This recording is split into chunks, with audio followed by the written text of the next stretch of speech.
Hey everyone, my name is Joey Harrell. CJ and I were roommates in college, teammates in college. We came together 2003 at UNC Asheville, so we were in the same class. And man, I don't even know where to start.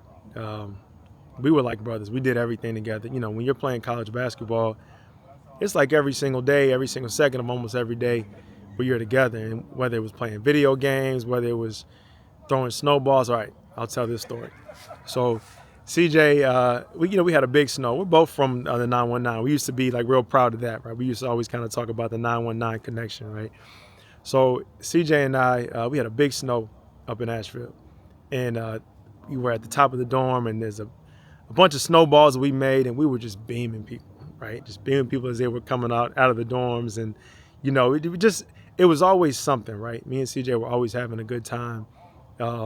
In practice, we competed with each other. We talked trash. So many times, Coach B would have to say, "Would you guys just cut that out?" Right? Because we were always just getting into it, throwing little elbows at each other or little cheap shots and talking trash. But man, he was, God, it's hard to even imagine that we're at this place right now because you just assume that you're going to have that guy forever. And I felt so fortunate that CJ and I got a chance to sit down and grab dinner a year and some change ago, and we just got to catch up. And one of the coolest things about it was not just the laughing about the times that we had and the reminiscing and everything, but to know CJ and for him to know me when we were 18, 19, 20. We were kids, right? But then we're in our mid to late 30s and we're men now. And to hear CJ and to know CJ as a man was amazing, right? To hear how proud he was about the work that he was doing with the church and what he was doing with the youth. And, he loved his wife and all these different things. It was amazing to get a chance to catch up with him and really get to see CJ as a man and to see the growth, in both of us. And, I'm so happy that I got a chance to tell him that I loved him, and how much he meant to me, and that I was glad that we got a chance to have that time. So, it's too many when you're with somebody for that amount of time, 4 years. There's too many stories to even begin to tell.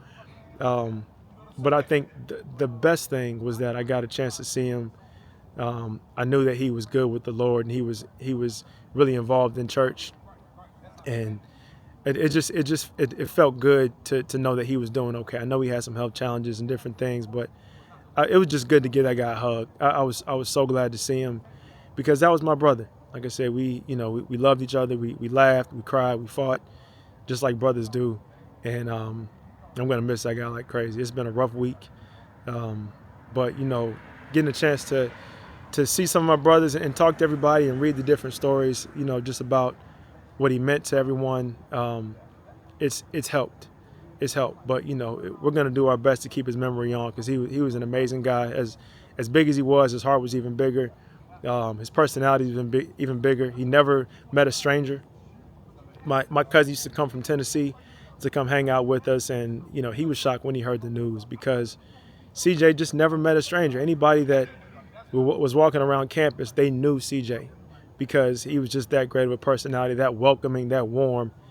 And yeah, we're going to miss him greatly. But, I'm glad that we've gotten a chance to kind of come together and share how much we love him and how much he meant to us.